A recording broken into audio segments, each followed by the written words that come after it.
के लिए विष्णु धामा गुरु गाय। भगवान बोले महाराज जी मैंने संसार का भ्रमण किया, भ्रमण करते हुए मृत्यु लोक में गया तो मृत्यु लोक में सभी मनुष्यों को नाना तरह के कलेशों से दुखी देखा। भगवान बोले नारद जी सत्यनारायण भगवान जी की कथा मनोवांछित फल को देने वाली कथा है। नारद जी ने कहा महाराज जी व्रत का क्या फल है? केले की फली है, घी दूध है, गेहूं का चूरमा, सवा लेवा गेहूं की आवा में साटे का महाराज जी शक्कर गुड़ पदार्थ जमा करके भगवान को भोग लगा दो। इतना विधि विधान से भगवान जी कथा को जो भी करता है वैकुंठ लोक में चला जाता है। जाके शांत रहियो, आधा 2 मिनट में कथा कर दे विचार, शांत रहियो, समझ में आए अच्छा लगे है कि नहीं?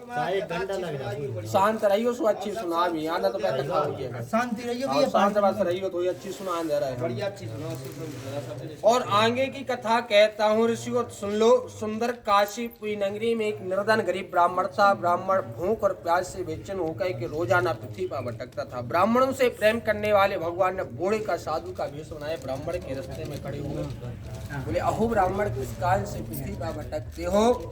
ब्राह्मण बोला महाराज जी मैं गरीब हूँ, भिक्षा मांग कर के परिवार का पालन पोषण करता हूँ। यदि भगवान उपाय जानते हो कहो हम सुनना चाहते हैं। भगवान बोले ब्राह्मण मत। ब्राह्मण बोला महाराज जी श्री सत्यनारायण भगवान जी की कथा मनोवांछित फल को देने वाली कथा है। ब्राह्मण कलयुग में भगवान का नाम ही उद्धार करने वाला है, भगवान जी की कथा ही उद्धार करने वाली है। भगवान बोले नारद जी कलयुग में मनोवांछित फल को देने वाला एक मेरा व्रत है, वह है सत्यनारायण भगवान जी का। नारद जी ने कहा महाराज जी ब्राह्मण ने मन में संकल्प कर लिया कल के दिन भिक्षा मांगने में जो भी धन की प्राप्ति होगी सत्यनारायण भगवान जी की कथा करूंगा। ब्राह्मण को साई रात्रि व नींद सब उठा, भगवान जी को प्रणाम किया। भिक्षा मांगने की जाते भिक्षा में नाना तरह की प्राप्ति हुई। ब्राह्मण ने परिवार को लाकर के श्री सत्यनारायण भगवान जी की कथा करी। व्रत के प्रभाव से ब्राह्मण सत्यवान हो गया, धनवान हो गया। हर एक मास पूर्ण भगवान जी कथा करने लगा। एक समय की बात है, ब्राह्मण धन और परिवार के साथ में कथा करने तैयार होकर लकड़ी बेचने वाला बूढ़ा लग रहा है। महाराज जी क्या कर रहे हैं? 4 दिन पहले तो आप भिक्षा मांगते थे, आज के दिन आप सत्यवान धनवान कैसे बन गए? ये कहाँ से दंदौलत आया है? ब्राह्मण विनय के साथ कहने लगा, कहते हैं कि जहाँ पर राम की कृपा हो तहाँ पर दया। महाराज कहते हैं कि सारा जग रूठे पर कि राम न रूठे। और अगर महाराज यह जग रूठ गया है ना तो इसका डर नहीं, हाँ अगर हमारे राम रूठ गए हैं तो महाराज उसका डर है। यह सब कुछ भगवान की कृपाओं से ब्राह्मण महाराज कथा प्राप्त हुआ है। लकड़ा बोला महाराज जी कथा को मैं भी करूंगा। कल के दिन लकड़ियां बेचने में जो भी धन की प्राप्ति होगी श्री सत्यनारायण भगवान जी की कथा करूंगा। लेकिन भैया महाराज जी मेरे को एक शंका है। बोले बताओ भैया क्या शंका है? मैं जात का लकड़ा भिरू, क्या मैं इस कथा को कर सकता हूँ? ब्राह्मण विनय के साथ कहने लगा, प्रभु कहते हैं कि जात पात पूछे नहीं कोई, वो हरि को भजे सो हरि का हो। इसमें कोई जात पात नहीं चलती महाराज। भगवान को भक्त प्रिय लगता है ताकि जात प्रिय कभी नहीं लगती है। प्रहलाद ने भगवान को खम्भे में से प्रकट कर दिया।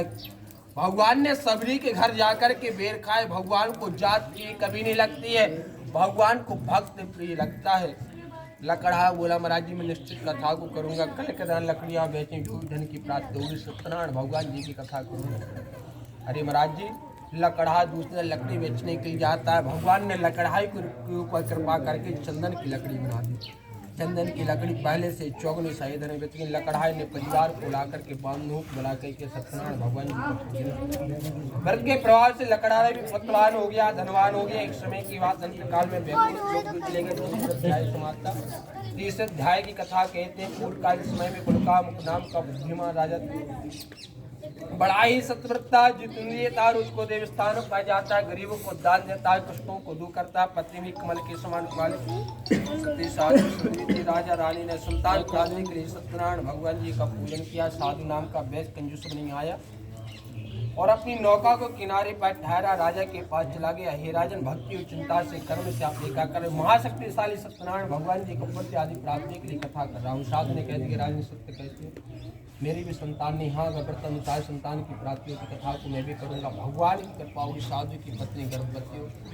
10वें माह में सुंदर सा कन्या का जन्म हुआ। कन्या नाम कलावती नाम की कन्या शुक्ल पक्ष के चंद्रमा के नाम बनी। एक दिन उसकी पत्नी मेरे शब्दों में महाराज जी आपने कथा का संकल्प किया था जरा याद करो। तो हमारी संतान हो जाएगी, भगवान जी की कथा कर देंगे। भगवान ने संतान दिए, चलो सत्यनारायण भगवान जी की कथा को पूर्ण करते हैं। साधु नाम का वेद बहुत ही कंजूसता का आदि पुरानी। अगर क्या भी कथा करना है, इसको धन लगने हैं, शादी पे कथा करना है तब धन लगना है, बात बराबर क्यों नहीं। एक काम करेंगे, बोले बताओ महाराज क्या काम करेंगे। एक पंथ दो काज कर देंगे, बेटी की शादी कर देंगे, साथ में सत्यनारायण भगवान जी की कथा कर देंगे। बारंबार पत्नी को समझाए, उसकी पत्नी मान गई, चलो महाराज इस कथा को विवाह पे ही कर देंगे, क्योंकि कुछ धन को इकट्ठे किया, शहर में व्यापार करने चला गया। व्यापार करके अपने घर के निकट आए तो अपनी बेटी को शादी की होगी, देखा तुरंत ही दूध को बुलाकर कहा कि जा बेटी के वास्ते कुछ सुंदर सा खिला। महाराज जी दूध कंचे पीने गुरु जाता है, सुंदर से बालक को देकर खिलाए, बालक को देकर के पुत्री का विवाह कर दिया, परंतु कथा को विसार दिया। भगवान जी की कथाओं को विसारने के कारण से भगवान ने श्राप दे दिया, जा साधु तूने मेरे साथ विश्वासघात किया, मैं तेरे को श्राप देता हूँ, जा तेरे को महात हो। साधु के घर पर जो कुछ धन दौलत को चोर चुरा लेगा। शारीरिक मानसिक पीड़ाओं के कारण से बहुत से को भोगने लगी। माँ बेटी भी गाँव में भिक्षा को मांगते थे, परिवार का पालन पोषण। एक रोज उसकी बेटी भिक्षा को मांगते एक ब्राह्मण के घर पर जाती है। सत्यनारायण भगवान जी की कथा चल रही थी, बेटी कथाएं बैठ गई, कथा करी, पूजन की, घर को आई। माता ने पूछा, बेटी सही नहीं था, तुम कहाँ रही बेटी? बोली, माता मैंने एक ब्राह्मण के घर पर सत्यनारायण भगवान जी की पूजन देखा, जिसकी कथा पूजन करके मैं घर को आई, नाना तरह की पूजन की तैयारी लगाई, पूजन किया, भगवान से वरदान मांगा, भगवान प्रति दमान जहाँ की जैसे उसी घर आ जा। भगवान ने पुकारो कौशली का रात्रि को राजा को सपने में दर्शन देकर कही, राजा साथ वरना तेरा राज्य पाठ डाली सब कुछ नष्ट कर दूंगा। सुवर्ती राजा ने साधु को नैने बसु सब पहनाए, बाल मुंडन करवा, जितना जल लिया था चौगले साई दान कर दिया। साधु बोलाई, राजन चले जाएंगे, कोई दोष नहीं है। तीसरा अध्याय समाप्त, चतुर्थ अध्याय की कथा कहते हैं। चतुर्थ अध्याय में क्या साधु वेश ने मंगल चाहे यात्रा आरंभ करी। भगवान ने तुरंत जानना चाहा, पूछा, बोले साधु तुम्हारी नौका में क्या बोलते? अभिमानी स्तंभ को बोले धन लेने की इच्छा है, धन चुराने की इच्छा है, नौका में तो बेल पति इत्यादि बने। भगवान ने कहते जाओ तुम्हारे तुमने कहा बोलने की बात देखा, नौका में भोजन खा करके जमीन पर बेहोश होकर गिर पड़ा, बोली में मुद्दा खुले का सोच होकर फैलेगा। कमाल बोला, पिता जी सूचना करो। अरे भैया क्या कर दे, माल पुनः मिल जाएगा, दे गए डंडी शराब। अरे उनसे चल जा, मांगी क्षमा सुन नहीं पूर्वा गई। पिताजी जरा ध्यान करो, अभी थोड़ी देर पहले जो डंडी महाराज जी आए थे उनसे आपने कठोर वचन कहे, साधु महाराज जी से आपने कठोर वचन कहे, जिसके कारण से हमारा सोना चांदी लगते पति इत्यादि बन चुका। चलो पिताजी चरणों के पास, दंडी महाराज भगवान के चरणों में गए, रोते हुए उनके चरणों में गिर पड़े। त्राही माम पुरुष शरणम गता, भगवान हम आपके चरणों में आ चुके हैं, हमारे सारे अपराधों को क्षमा कर दो। भगवान प्रसन्न हो गए, नौका में सोना चांदी भर दिया और वहाँ से अंतर्ध्यान हो गए। नौका पाकर देखा तो नौका धन से परिपूर्ण भरी हुई, अति प्रसन्न हुआ, अपने घर को आए। एक सिपाही को बुलाया, कहा कि जाओ तो मेरे घर की खबर करिए, तुम्हारी पति दमांग घर के निकट आ चुकी। सिपाही ने घर को जाकर संदेशा दिया, माँ बेटी श्री सत्यनारायण भगवान जी की कथा कर रही थी। माता अपनी बेटी से बोली, मेरी कथा हो चुकी, लेकिन तुम भगवान जी की कथा करना, पूजन करना, तमाने बेटी नामारी प्रसाद का त्यागन कर दी। दौड़ती पति के पास में आ गई, पति के पास में आती भगवान ने पति को आदेश कर दिया, क्योंकि मेरा प्रसाद छोड़ करके आई हो। तो पति को डांट देकर के पति की खांग उठा करके रोते हुए पानी में अपने प्राणों को त्यागने के लिए तैयार हो। नदी में नारी नाथ पुरुष नारी, मेरा संसार में पति परमेश्वर। सती हो जाना चाहिए, सती होने के लिए तैयार होती है, भगवान की आसन रखती है। भगवान ने आकाशवाणी करी, साधु मेरी बेटी मेरे प्रसाद को छोड़ करके आई, तो उसके काल से सब पुनः से जाए, कथा करे, पूजन करे, प्रसाद को पाए, बाद में आए, निश्चित पति मिल जाएगा। पुनः से गई, भगवान जी की धूप आरती करी, प्रसाद को खाए। सत्यनारायण भगवान की कृपाओं से भैंसा था, भैंसा ही हुई। महाराज पुनः संत काल में वैकुंठ लोक की पधारी। महाराज 5वें अध्याय की कथा कहते, पंचकल में तुंगा नाम का राजा था, भगवान के प्रसाद का त्याग करके बहुत। एक समय क्या होगा, राजा वनांतर में जाते हैं, सिखाए खेलते हैं, घर को आते हैं, रास्ते में ग्वाल वाल वे लोग सत्यनारायण भगवान जी कथा करेंगे। ग्वाल वालों ने कहा, राजन यह सत्यनारायण भगवान जी का प्रसाद को, लेकिन राजा ने प्रसाद दिया तो लोग ग्वाल वालों ने राजा ने प्रसाद को फेंक दिया। प्रसाद का फेंकने के बाद में घर को आए तो उनके जो 100 पुत्र थे वो मूर्छित हो गए, धनराज जाति सब कुछ नष्ट हो गया। राजा ने विचार किया, मैंने किसी गाय करते कि ना किसी ब्राह्मण को दुखी किया, ना किसी का अपराध किया, ना किसी को दंड। महाराज ये केस हुए, इतना जुड़ो कि ग्वाल वालों के प्रसाद का फेंका था त्यागन। विश्वास कहे कि ग्वाल वालों की सहित गए प्रसाद को फेंका था, दाने दाने से प्रसाद को बिना प्रसाद को खाए। महाराज सत्यनारायण भगवान की कृपाओं से जैसा था वैसा ही फिर महाराज पुनः पुनः से भगवान जी कथा को करते अंत काल में वैकुंठ लोक की बना ली। महाराज अब जिन्होंने पहले समय व्रत को किया है उसी नाम का दास जाति ब्राह्मण सुधामा का जन्म लेकर के मनुष्य उपाय रुकाम नाम के राजा दशरथ को कहे कि वैकुंठ में साधु नाम के व्यस्त काल में वैकुंठ में चढ़ा दो। बोल दो जटा शंकर भगवान की जय। चलो चलो करो हवन करो। ओम हरि अमलेल भगलेल ओम हरि अमगणानांता गणिसंबिकाभ्यो नमः स्वाहा। स्वामीनारायण स्वाहा डालो स्वाहा। श्री सत्यनारायण देवताभ्यो स्वाहा। उमा महेश्वराभ्यो स्वाहा। वारणे गर्भाभ्यो स्वाहा। उमा महेश्वराभ्यो स्वाहा। वारणे गर्भाभ्यो स्वाहा। लक्ष्मी नारायणाभ्यो स्वाहा। उमा महेश्वराभ्यनय स्वाहा। वारणे गर्भाभ्यनय स्वाहा। लक्ष्मी नारायणाभ्यनय स्वाहा। गणेशंबिकाभ्यनय स्वाहा। गुरवे देवताभ्यनय स्वाहा। लक्ष्मी नारायणाभ्यनय स्वाहा। स्थान देवताभ्यनय स्वाहा।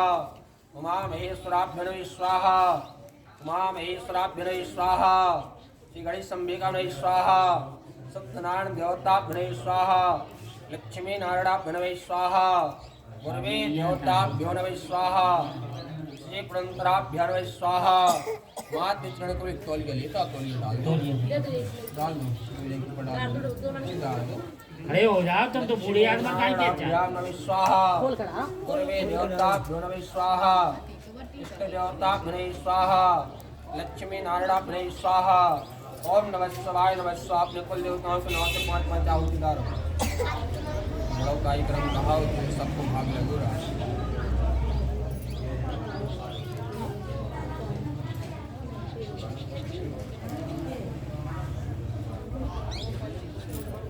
जितना है आधा आधा 2 जने ले लो। ओम हरि अम्मान सर्वेभ्यो देवताभ्यो ले आधा।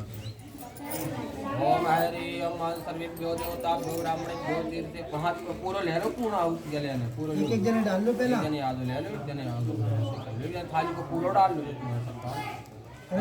ओम हरि अम्मान सर्वेभ्यो देवताभ्यो तीर्थ नमः स्वाहा। पूरा डाल दो दानी हाथ से हाथ में लेके।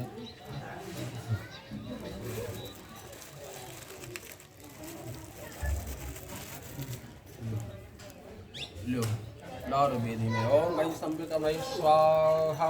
पल्लू वेदी के बोले कुंड भगवान की जय।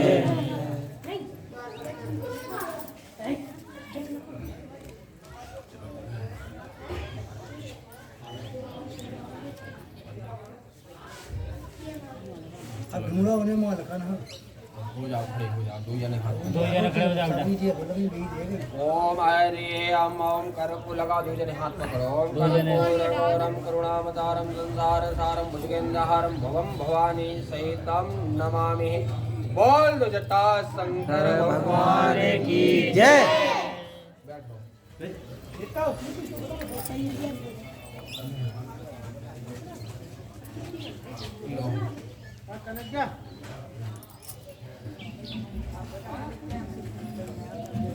और कछु हो